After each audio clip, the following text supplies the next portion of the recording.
Estamos de regreso en MAP TV y continúa con nosotros el ministro de Economía, Planificación y Desarrollo, Pavel Issa Contreras. Gracias por continuar con nosotros. Y como te decía, antes de la pausa tenemos preguntas del público. Las personas tienen algunas preguntas para el ministro y esperemos que estés preparado para responder las preguntas de nuestros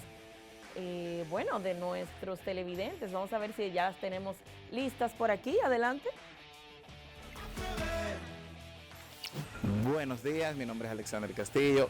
Quiero preguntarle al ministro de Economía que cómo se ve la República Dominicana colocada en el nivel de Latinoamérica con relación a los otros países hermanos a final de este año, o sea, en el segundo trimestre o semestre del año en curso. Buenos días, mi nombre es Dominga Lugo y quiero hacerle una pregunta al señor ministro de Economía, Pavel Issa Contreras. Me gustaría saber qué medidas está tomando el gobierno para controlar y reducir el alto costo de la vida. Mi nombre es Nieiri García. Acabo de planificar una pregunta para usted, señor ministro. Mi siguiente inquietud es, ¿por qué no se planifica una alianza con el Ministerio de Trabajo para que haya más plazas de empleo para los jóvenes y principalmente para los estudiantes? Muchas gracias. Buenos días, ministro. Mi nombre es Agni Tejeda. Yo quisiera saber qué avance usted cree que podría tener la economía en nuestro país en los próximos 2 años. Gracias. Bueno, pues la gente está preocupada del crecimiento económico. Siempre ocupa las portadas de nuestro país. Eso del crecimiento económico, así hacía la pregunta la primera persona. Luego hablábamos del alto costo de la vida. Sí, en este año la economía dominicana se perfila como la de mayor crecimiento en toda la región de América Latina. Wow. Y lo que estamos haciendo en el fondo es retornando a ser la economía de alto crecimiento que fuimos y que, digamos, hubo un periodo de interrupción por la pandemia. Todos los países entraron en una fuerte caída, luego vino un importante nivel de rebote, altísimo crecimiento. Ahora estamos volviendo a la normalidad y esa normalidad implica que la República Dominicana sigue siendo, le retorna a ser la economía de mayor dinamismo en toda la región. También la economía dominicana retorna a ser una economía de baja inflación, o sea que estamos en un buen momento macroeconómico, pero siempre el desafío es traducir ese buen desempeño macroeconómico, ese crecimiento en calidad de vida para la gente, que ahí es donde esta economía flaquea, donde claro, este país flaquea, y tenemos que enfocar nuestros esfuerzos en lograr que ese crecimiento derrame a toda la población. Tenemos que crecer de una mejor manera, que genere más empleos de calidad, y estamos enfocados precisamente con el Ministerio de Trabajo, respondiendo a la última pregunta, claro, alineándonos para que se generen empleos de más calidad. Y eso significa trabajar con las entidades del gobierno que tiene que ver con el desarrollo industrial, por ejemplo, o el desarrollo agrícola, para que logren promover políticas que transformen el tejido productivo, que las empresas se vayan transformando y demandando recursos humanos más calificados. Pero al mismo tiempo trabajamos con las entidades de educación para que preparen los recursos humanos que van a demandar a estas empresas que se están transformando y demandando fuerza de trabajo más calificada. Esa es la idea. Hemos logrado ciertos éxitos, pero todavía el camino por recorrer es muy alto. Todavía más de la mitad de la población sigue trabajando en condiciones de informalidad y muchos de esos empleos son empleos precarios. Tenemos que reforzar la marcha. Acabamos de pasar un periodo de muchas dificultades con la COVID-19, 2 años de este cuatrenio comprometidos, tratando de recuperarnos de ese golpe. Ahora estamos decididos a caminar con más claridad y con más intensidad en el camino de mejorar la calidad de los empleos. Eso es fundamental. Si usted quiere transformar crecimiento económico en calidad de vida, tiene que mejorar la calidad de los empleos. No solo se trata de crear más empleos, claro, sino crear más empleos de calidad. Y la educación juega un rol fundamental en ese sentido. Yo vi que en estos días la Organización Internacional del Trabajo nos premió por la calidad de los trabajos en la República Dominicana, premió al Ministerio de Trabajo en ese sentido. O sea que también hablar de mejores salarios, hablar de calidad en el trabajo es importante para la población dominicana. Y ya como decía una de las personas entrevistadas sobre la calidad de vida, el alto costo de la vida en nuestra República Dominicana, y tienes razón en ese sentido, tiene mucho que ver con la calidad del trabajo. Claro, primero, digamos, la calidad de vida tiene que ver con 2 cosas. Uno, con la calidad de los empleos que se tienen y los ingresos que se percibe, por una parte. Y por otra parte, con la calidad de los servicios públicos. Si la calidad ya tiene que ver con que usted se levante y usted abra la llave y haya agua, que salga a la calle y tenga seguridad, que vaya a un empleo y el empleo le genere los ingresos que para sobrevivir, para subsistir, claro, necesarios para poder comprar los elementos básicos. También tiene que ver con vivir en un entorno sano.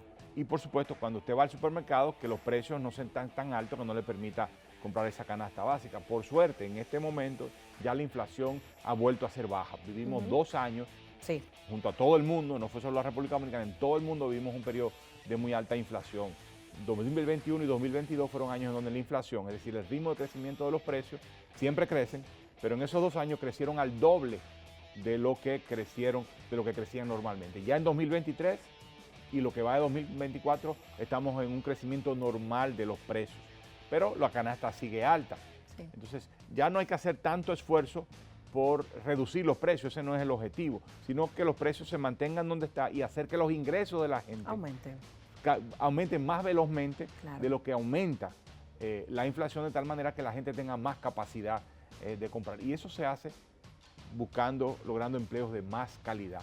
Educación y transformación productiva son las claves. ¿Es sostenible los subsidios, la forma tan controlada que tiene el gobierno, que si de la gasolina, que si de otros insumos en nuestro país? ¿Eso es sostenible en el tiempo? Eso no es lo deseable, pero en este momento es lo que hay que hacer para que la inflación internacional que hemos vivido no se traduzca en inflación en los bolsillos de la gente, más de lo que se ha traducido. Es sostenible en el sentido de que, bueno, es una decisión de política, pero lo ideal sería poder destinar esos recursos a otras cosas que sean de alto interés.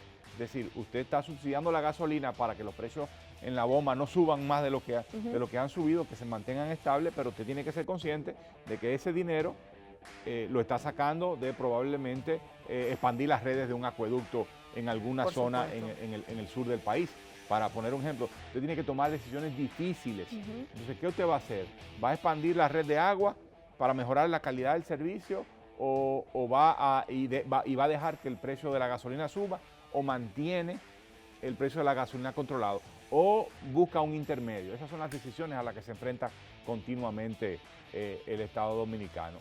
Nosotros esperamos que eventualmente pues esos subsidios se desmonten, que la gente tenga la posibilidad de comprar la gasolina, aunque esté más cara, porque los empleos han mejorado, porque los ingresos han aumentado, y poder destinar esos recursos ahí donde realmente son necesarios a más largo plazo. Bueno, desde que las personas se enteraron que usted venía para acá, el ministro de Economía, surgieron varias preguntas también en nuestras redes sociales.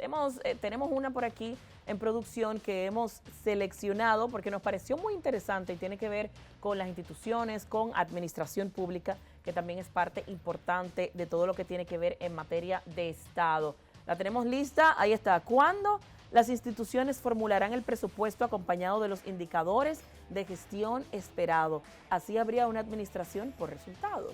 Precisamente estamos caminando en esa dirección. La estrategia de desempeño institucional busca eso, es decir, que los premios se den en función del desempeño que tengan las instituciones en lograr los objetivos para la población.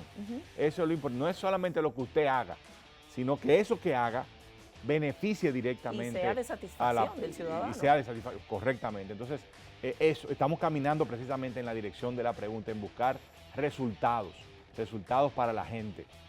Crecientemente estamos en eso, y yo creo que es una meta fundamental para cambiar la calidad del Estado que tenemos. Yo quiero hablar de reforma fiscal. Yo sé que es un tema espinoso y que todavía no se tiene pautado o no se ha dado a conocer cuáles son esas reformas y de qué manera va a impactar a nuestra República Dominicana. Sin embargo, ¿qué podemos esperar de esta reforma fiscal? De esta brecha de desigualdad que existe en nuestro país, cómo será esta carga impositiva para la clase media sobre todo. Cuéntanos un poco sobre eso, lo que se pueda decir. Nuestra visión desde el Ministerio es que la reforma tributaria tiene que ser, la reforma fiscal tiene que ser no solo tributaria, sino también del lado del gasto, por una parte. En el caso de la reforma tributaria, tiene que respetar, digamos, 4 o 5 principios fundamentales, y hay que equilibrar esos principios. Uno tiene que ser el principio de suficiencia. Tiene que recaudar lo suficiente para poner al Estado en capacidad de hacer lo que tiene que hacer. Sí. Uno de los graves problemas que tiene el Estado dominicano es que no tiene los recursos para hacer lo que tiene que hacer. Eso significa que tenga recursos para proteger el medio ambiente. Por eso los préstamos. Precisamente la brecha, estamos gastando más Claro. de lo que ingresamos porque estamos queriendo hacer más de lo que podemos Exacto. hacer con los recursos. Entonces nos endeudamos para eso. Hasta ahora ha sido manejable, pero tenemos que movernos en un sentido diferente. Entonces tenemos que poner al Ministerio de Medio Ambiente en capacidad de proteger los recursos naturales. Tenemos que poner a la policía en Sí. capacidad de proteger a la ciudadanía. Tenemos que poner al Servicio Nacional de Salud y al sistema de salud en general en capacidad de atender a la población adecuadamente y que la gente sencillamente no se le vaya el presupuesto de su casa haciendo copagos Sí. porque la seguridad social no le cubre adecuadamente. Tenemos que poner al Estado en capacidad de construir la infraestructura necesaria para poner a las empresas en condiciones de competir y de desarrollarse y crecer y crear más empleo. Entonces la reforma tiene que ser suficiente, pero también tiene que ser equitativa. Es decir, tiene que hacer que los impuestos, las cargas impositivas, se distribuyan lo más equitativamente posible. Y eso es un tremendo desafío, porque la verdad es que lograr que los más ricos paguen impuestos es una tarea difícil, es una tarea continua, no es una tarea de un solo día, ¿ya? Y entonces los más pobres no pueden tampoco cargar mucho más de lo que están, de lo que están cargando. Entonces tiene que ser y tiene que buscar los mecanismos de compensación cuando si los impuestos terminan cargando a la población pobre más de lo que tuviese querido. Entonces hay que compensarles de tal manera que la carga sea menos onerosa. Pero también tiene que ser una reforma eficaz y eficiente. Eso significa que no se trata de poner impuestos y matar la actividad económica, sino que sea una carga que sea razonable, que la actividad económica la pueda llevar, pero también tiene que ser sostenible en el sentido de que aumente las recaudaciones, pero aumente también no solo en el momento, sino que aumente a más largo plazo. Claro. Entonces, ese esfuerzo es el que estamos haciendo. ¿Cuál es el balance de impuestos que tienes que lograr? ¿Cuáles son razonablemente buenos? ¿Cuáles son peligrosos porque ponen en riesgo la actividad económica? ¿Cuáles cargan demasiado a los pobres? Y si lo vas a cargar, ¿cómo lo vas a compensar para tú poder recaudar adecuadamente sin que se genere una situación social? La eficiencia del gasto es importante. Entonces luego también. está todo el tema de la eficiencia del gasto público. Tenemos que revisar la macroestructura Claro. del Estado. Hay instituciones que duplican funciones, hay instituciones que están caducas.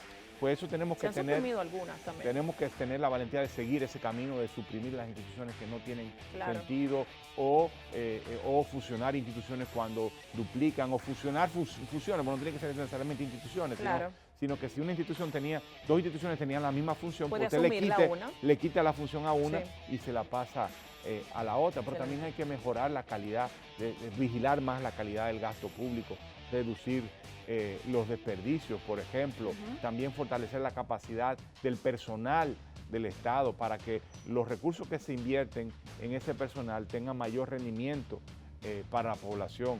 Sí, tenemos que pensar tanto por el lado del ingreso como por el lado del gasto. La reforma tiene que hacer también que dependamos menos, como dijiste hace un rato, del endeudamiento para sostener el gasto público, para reducir la carga de intereses. Eventualmente, si tú bajas la carga de intereses, entonces tú puedes destinar esos recursos que pagaban antes en intereses a rubros, a temas vitales como agua, hemos dicho, como salud, como infraestructura. Entonces, en ese esfuerzo en el que estamos, hay que equilibrar todos estos elementos y diseñar una reforma que sea la posible en este momento. Excelente. Bueno, Pavel, muchas gracias por estar con nosotros el día de hoy. Ha sido una interesante conversación, pero yo entiendo que debe ser continua, que necesitamos más entrevistas en ese sentido para poder hablar de todo lo que se trabaja desde el Ministerio de Economía. Nos quedaron muchos temas por hablar de cómo la planificación y el desarrollo del país cuáles son esas proyecciones en estos próximos 4 años y cuál va a ser el enfoque principal. Yo creo que hay mucho de qué hablar, mucha tela de dónde cortar y bueno, esto da pie a una próxima invitación. Con muchísimo gusto. Gracias por estar con nosotros. Nosotros continuamos con más contenido aquí en MAM TV. No te muevas. Para informarte aquí en MAM TV.